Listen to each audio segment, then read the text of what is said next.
Bonjour à tous, aujourd'hui on va faire la machine sur Axebox Rainbow 2. Donc c'est une machine qui est relativement difficile. Quand on se rend sur l'onglet machine info, on peut voir que du Python, on est sur du Windows, ce qui est un peu plus dur. Et on est sur du reverse engineering. Et pour moi, on va dire en termes de difficulté, ce qu'il y a de plus complexe, c'est un peu le haut du panier de la cybersécurité. Du coup, ce qu'on va faire, c'est qu'on va cliquer sur Play Machine et Start Machine. Quand on se rend sur la liste des machines de Hackthebox, on peut voir que celle-ci, elle a été résolue que 7 fois. En fait, quand vous choisissez de faire une machine, vous avez des statistiques sur le nombre de flags qui ont été récupérés par les praticiens. Et ici, on peut voir du coup que celle-là, elle a été attrapée que 2 fois. Enfin, que 7 fois, pardon. Route 7 fois et le flag user 9 fois. C'est-à-dire que sur les 9 personnes qui ont réussi à avoir le user, il n'y en a que 7 sur les 9 qui ont catch le système, le route.txt. C'est important de le souligner parce que il y a des box qui sont plus ou moins populaires et qui sont accessibles selon le grade du compte. Là, c'est une machine qui a été retirée, donc j'ai voulu la faire. Du coup, c'est bon, on a l'IP. Kali Linux, on va lancer la commande sudo openvpn htb.ovpn, se connecter au VPN de Hackthebox. Ça va nous permettre de créer un pont de communication entre la machine cible et notre machine à nous. Sans cette connexion VPN, on ne pourra pas attaquer la machine. Ok, du coup, là, c'est la phase de reconnaissance. D'abord, ce qu'on va faire, c'est qu'on va donc l'adresse IP récupérée ici, on va la mettre dans notre fichier host, donc en faisant CTRL-V, et on va mettre rainbow2.htb, htb comme Hackthebox. En faisant ça, je suis en train de dire à ma machine Kali Linux que lorsque je vais faire un ping sur rainbow2.htb, ça va pinguer l'adresse IP. Donc en fait, j'ai fait une sorte d'entrée DNS locale chez moi. Si vous connaissez le principe des entrées DNS, le DNS en fait, c'est un répertoire où dedans se trouvent les noms de domaine avec des adresses IP. Ça les lie. Là, nous, ce qu'on a fait, c'est qu'on a forcé cette liaison. Ce qui fait que maintenant, je vais pouvoir, dans mon environnement de pentest, travailler avec ce nom de domaine, le travailler avec l'adresse IP, parce que l'adresse IP, c'est cool à retenir par cœur. On va commencer par le nmap, le classique. Donc, on va faire un nmap-sv pour les scripts, -open, -p-, donc ça, c'est pour tous les ports. Ensuite, on va mettre un minrate de 10 000 et on va mettre rainbow.htb. Le minrate 10 000, minrate 10 000 en environnement de production, donc sur un pentest file, ne le faites pas. Je le répète dans toutes mes CTF. On peut se permettre certaines choses sur les box parce que on sait que il y a moins de restrictions dans un environnement réel avec un pare-feu, ce genre de choses, c'est pas possible. Ok, du coup, on a plusieurs choses. On a un service FTP au port 21, on a un service inconnu, on a ensuite le port 3389, 5985. On va approfondir le scan en mettant SC sur les ports 21, 21, 21, 3389, 5985, rainbow.o.htb. Donc c'est bon, le scan approfondi a fonctionné. On peut voir directement que sur le port 21, on a la possibilité de se connecter en anonyme. J'ai fait une box pareil où on pouvait se connecter en anonyme. Du coup, pour se connecter en anonyme, on fait FTP espace rainbow.htb anonymous et on met aucun mot de passe. Ok, donc là on est connecté. On peut voir, ok, readme. On va lire tout de suite le readme.txt. Type. Oui, c'est un environnement Windows. C'est pas cat comme catch, c'est type. On peut pas lire, du coup on va faire get. Ok, du coup on va rouvrir un nouveau shell. On va savoir où on se rend. ls. On peut voir que le fichier readme il est là. On va du coup le lire. Ok, une petite note informative. Rien de concret. Et du coup je vais refaire un dir. On a donc ce directory là, enfin ce répertoire là. On va faire dir 6 wow 64. Alors sur Windows on n'est pas obligé de mettre les majuscules. On peut mettre directement en minuscule. En fait c'est insensible à la classe Windows. Du coup dans le 6wo64 on peut voir qu'il y a un fichier kernel32.dll. Alors souvenez-vous au début dans la box ça parlait de reverse engineering. C'est peut-être ça. On verra. On sait pas encore. Du coup ce qu'on va faire c'est qu'on va refaire un directory. On va faire getfile serve.exe. On va aller dans 6wo64. Ensuite, on se rend dedans et on va download le kernel 32.dll. Ok, donc là, si j'ouvre un nouveau shell et que je fais ls-la, on peut voir que j'ai téléchargé les fichiers qui sont ici, fileserve.exe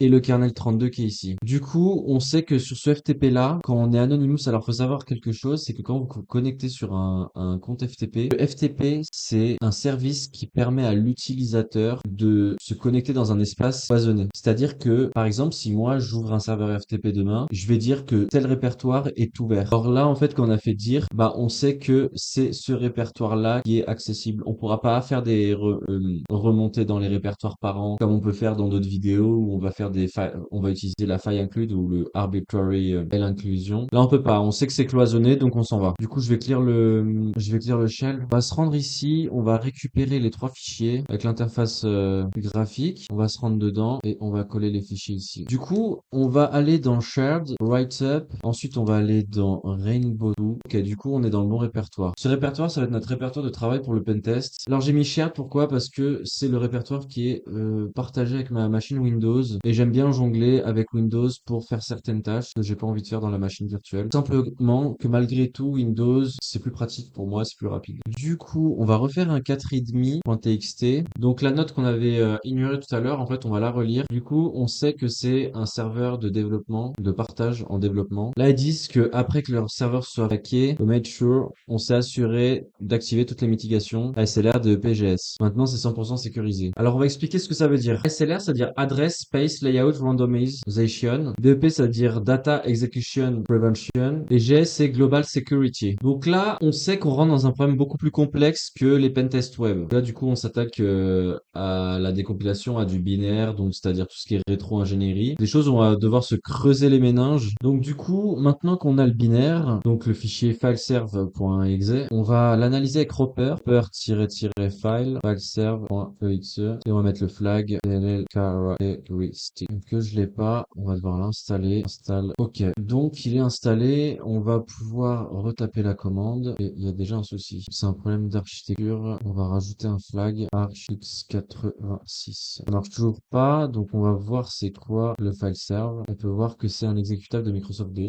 En fait, le problème que j'ai fait, c'est que j'étais pas en mode binaire. Du coup, je vais me retourner sur le FTP, je vais retélécharger le fichier binaire, j'avais oublié. En fait, il faut savoir que quand vous faites des transferts via le client FTP, il faut se mettre en mode binaire pour télécharger les binaires. C'est pour ça que là, j'ai plein d'erreurs. Donc FTP rainbow.htp anonymous, mot de passe, dire binary file serve.exe. Ok, donc là, je peux faire by. Du coup, je vais revoir la commande que j'ai fait tout à l'heure. Là, ça a fonctionné. On va analyser tout ça ensemble. Je vais vous expliquer le retour de cette commande. Du coup, pour cette partie-là, il va falloir quand même avoir pas mal de connaissances dans tout ce qui est rétro-ingénierie, binaire, exécutable, etc. Et comprendre comment fonctionnent les adresses mémoire. Du coup, là, le dynamic base a en value yes. Ça, c'est problématique pour nous. Pourquoi? Parce qu'en fait, à chaque fois que Windows il démarre le programme, Windows il va le charger dans une adresse mémoire aléatoire. Et du coup, si on redémarre le service, il va réattribuer le service dans une autre adresse mémoire. Et en fait, ça pose problème parce que nous, dans un exploit classique, quand on va hardcoder l'adresse mémoire dans lequel on va agir. Ensuite, il y a le force integrity. No,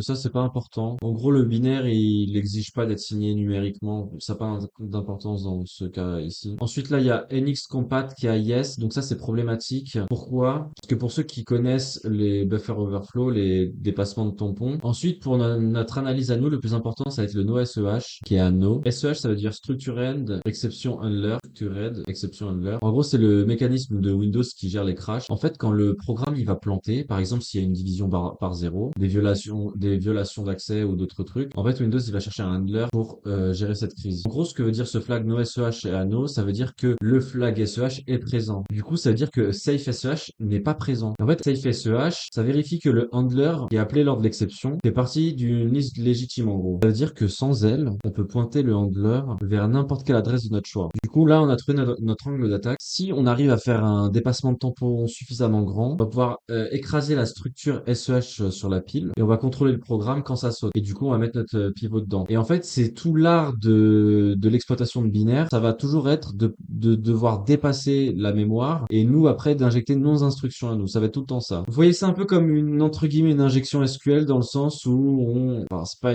ça n'a rien à voir avec les injections SQL, mais dans le sens où on va arbitrairement donner de la data, donner des instructions pour remplacer d'autres instructions. Là, cette fois-ci, ce qu'on va faire, je sais pas si vous vous souvenez du scan, on avait ce fameux port 2121 qui est ici et on ne sait pas quel service c'est. Du coup, ce qu'on va faire, nous, c'est qu'avec l'autre shell, on va envoyer netcat dessus, le port 2121. Ok. Donc là, je vais mettre test, error. Donc là, en fait, on sait qu'on lui envoie de la data et il nous répond. Donc il se passe quelque chose sur la machine distante. On va faire lst.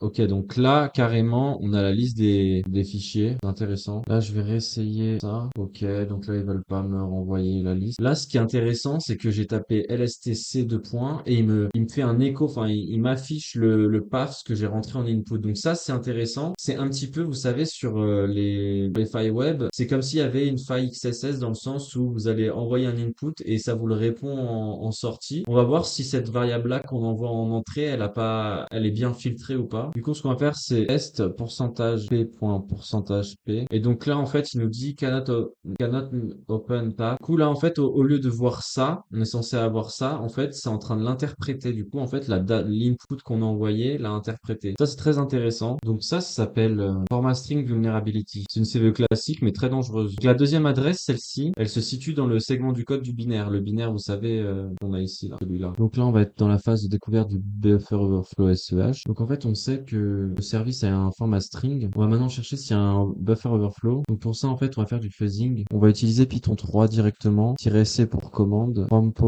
import. Donc là, c'est pour importer la librairie. Cyclic print, cyclic 4000, les codes. Du coup, hop, ça nous renvoie ça. Et on va envoyer ce pattern au service via test. Import cyclic find. Ok, donc ça nous ramène 1032. Là, on est parti chercher l'offset du SEH handler. Donc là, on a le NSEH à 1032 et le SEH handler l'offset 1036. Ça, c'est des valeurs qu'on va enregistrer en mémoire. Ça veut dire quoi? C'est-à-dire que si on envoie un payload à 4000 octets, les octets à la position 1032, 1035, ils vont écraser le NSEH handler. Du coup, on a un contrôle total sur la structure d'exception. Maintenant, DEP, il empêche l'exécution du code sur la pile. En fait, on peut pas mettre simplement un shellcode à la position 1032 et pointer dessus, c'est pas possible. Il faut faire une approche ROP. ROP, c'est-à-dire Return Oriented Programming. En fait, ce qu'on va faire, c'est qu'au lieu d'injecter du code, on va réutiliser des bouts de code qui existent déjà dans le binaire. En fait, c'est là d'où le cœur du CTF, ça réside ici. C'est vraiment super technique. En fait, ces bouts de code dont on parle sont des gadgets. En fait, c'est des séquences qui se terminent par RET. Et en fait, en chaînant des gadgets, RET après RET, on peut faire n'importe quoi au CPU. Et c'est ça l'objectif de notre attaque. Du coup, avec la chaîne ROP, on va appeler la fonction virtualalloc pour rendre la pile exécutable. Il faut savoir que virtualalloc, c'est une API Windows qui permet de changer les mémoires d'une zone, les permissions mémoire d'une zone. Et en fait, en lui passant les bons arguments, on peut mettre notre pile en page execute read write. Et en fait, ce qu'on va faire, c'est qu'après ça, on va placer notre shellcode sur la pile et on va y sauter directement. Et il s'exécutera normalement. Donc là, ce qu'on va faire, on va créer l'exploit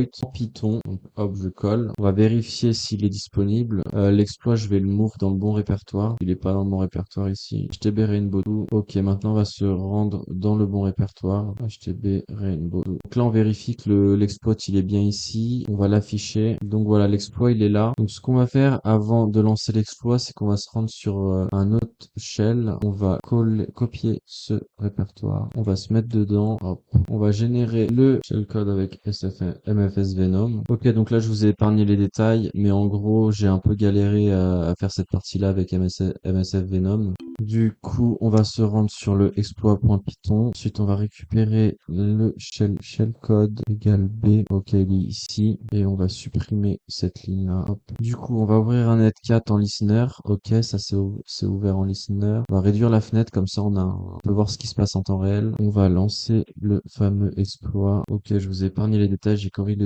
l'exploit. Voilà, c'est bon. Ok, le payload il a été envoyé. Je vous jure, cette machine, c'est un enfer. Ouais, non, là, ça fonctionne pas. Là, je suis en train de faire une manip parce que ça fonctionne pas. C'est assez compliqué à expliquer. Ok, bingo. Ça fonctionne toujours pas.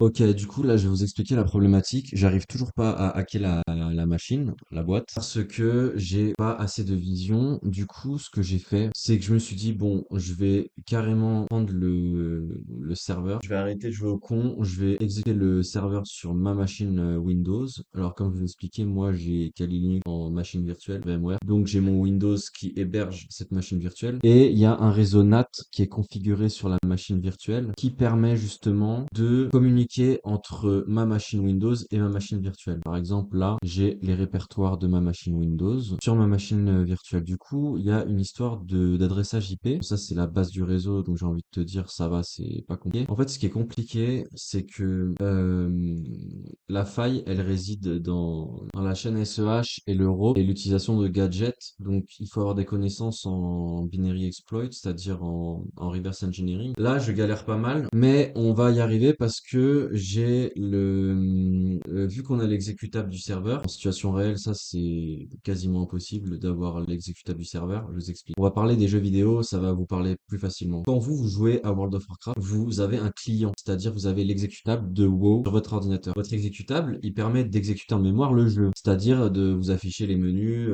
votre personnage en 3D et tout. Ça, c'est exécuté chez vous. On appelle ça le client. Ensuite, World of Warcraft, ils ont des serveurs chez eux, qui sont eux aussi des exécutables. Mais ces serveurs-là, vous les avez pas. En fait, votre client, il communique avec le serveur. C'est-à-dire que quand vous allez lancer un sort, vous allez envoyer une commande au serveur via des paquets réseau. Et le serveur, l'exécutable donc du serveur de World of Warcraft, il va retranscrire ce que vous faites dans le jeu aux autres joueurs. C'est ça le principe du client-serveur. Nous, actuellement, notre client, c'est quoi? Notre client, c'est Netcat. Et le serveur, bah justement, on a l'exécutable du serveur. En fait, je te parle de ça, pourquoi? Parce que c'est pour donner une image de ce que je suis en train de faire. Vu qu'on a l'exécutable du serveur, qu'est-ce qu'on va faire? On va le débugger. Le débugger, ça veut dire que nous, notre machine Kali Linux, elle va attaquer notre propre machine Windows et on va exécuter le serveur sur notre machine Windows. Du coup, il faut absolument que Kali Linux communique avec notre machine Windows, la machine haute. Ça, c'est un détail. Ce qu'il faut comprendre dans l'histoire, c'est qu'on va regarder ce qui se passe en mémoire, on va analyser, on va débugger et à la fin, on aura l'exploit. Parce que là, j'essaye plein de trucs, j'y arrive pas. C'est un peu compliqué. Ensuite, pour revenir à l'image que je disais sur World of Warcraft, souvenez-vous qu'il y a des gens qui ont réussi à créer des serveurs privés. Comment ils ont fait? En fait, ils ont reverse engineering le client. Ils ont regardé comment se comportait le client, c'est-à-dire l'exécutable du jeu. Ils vont voir ce qui est envoyé sur Internet, donc ils vont intercepter les paquets. À partir des paquets de données envoyés, ils vont imaginer comment le serveur fonctionne. Donc ça, c'est la première solution pour créer un serveur privé. La deuxième solution, c'est de le pirater et de récupérer l'exécutable et de le débugger comme ce qu'on est en train de faire. En situation réelle, avoir l'exécutable du serveur, c'est quasiment impossible. Enfin, il faudrait qu'on ait accès à la machine en route ou alors que le développeur ait malencontreusement laissé l'exécutable comme il l'a fait dans la machine Hack the Box. C'est pour ça qu'en fait, le niveau est hard. Il n'est pas insane dans le sens où ils nous ont déposé le fichier exécutable sur le FTP en Anonymous. Pour revenir encore à World of Warcraft, du coup, la prouesse que les gens ont fait en créant des serveurs privés virtuels, en créant les serveurs privés, c'est qu'ils ont réussi à comprendre la logique et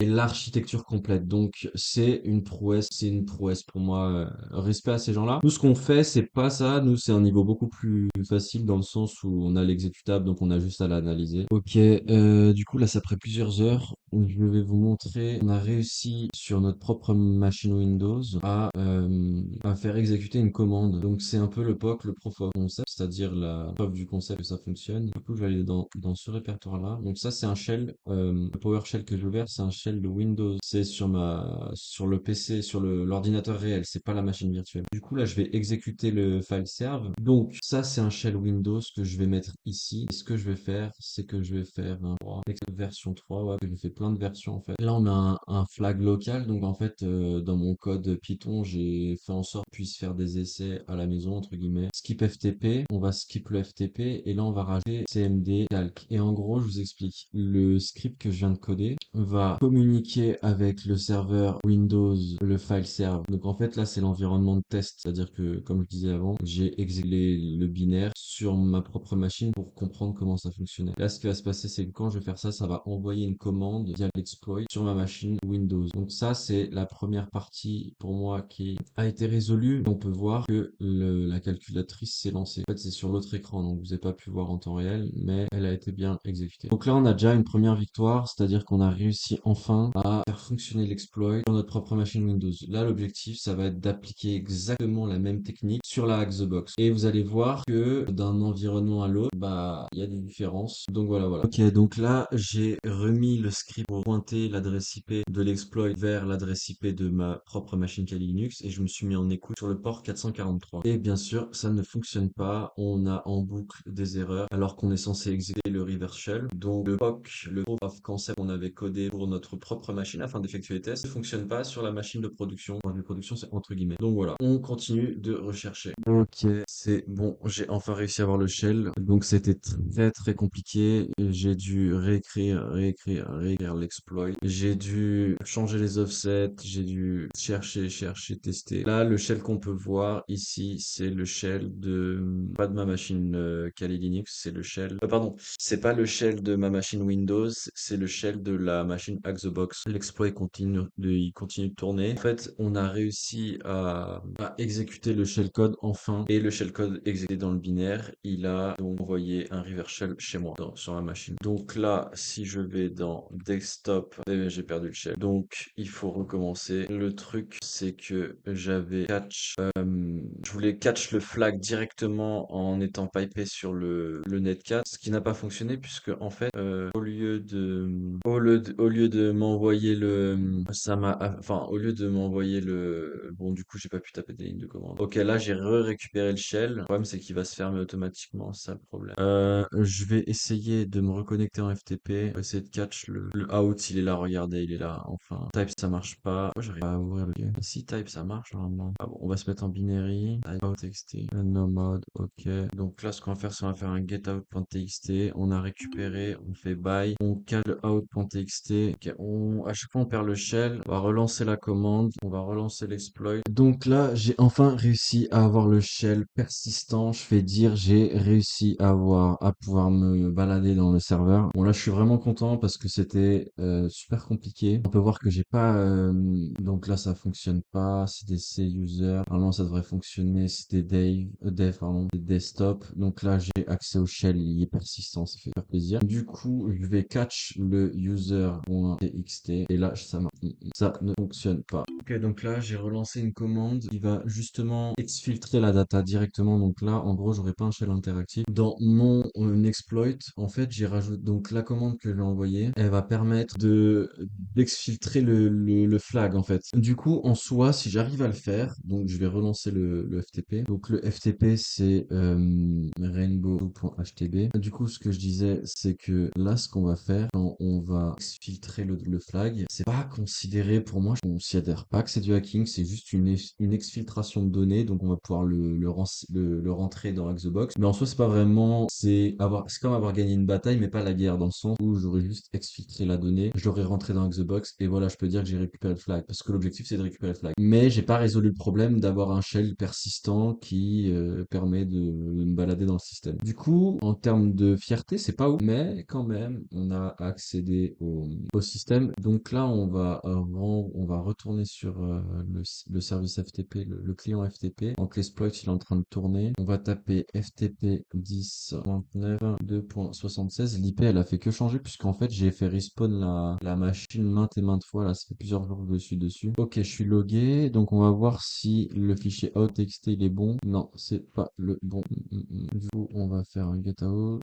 Get-out.txt. Ok, c'est bon. On a enfin le flag après des heures et des heures de recherche. Donc là, vraiment, je suis content de pouvoir enfin le submit. Du coup, pour l'escalade de privilèges, ça va être un peu plus compliqué. Ok, du coup, en fait, donc souvenez-vous, on avait exfiltré la donnée avec le fichier out.txt. Nous, ce qu'on va faire maintenant, c'est moi on a codé un script Python qui va permettre de catch directement la donnée exfiltrée. Donc c'est un fichier grab.py. On va se rendre dans le bon répertoire. Ok, on va se rendre dans tous les répertoires sur les shells. Là, ça va devenir shellland, shell city parce que on a besoin de travailler dans un environnement où on va devoir ouvrir shell en même temps. Ça va être assez technique dans le sens où l'objectif, donc ça va être de grab le flag. Ok, pardon, je voulais pas dire le flag, je voulais dire on va grab le. Donc là, je vais relancer l'exploit. En fait, cette donnée-là, on va l'extraire et grâce au FTP Anonymous, on va la régler. Et j'ai créé un script qui l'automatise parce que c'est chiant à chaque fois de devoir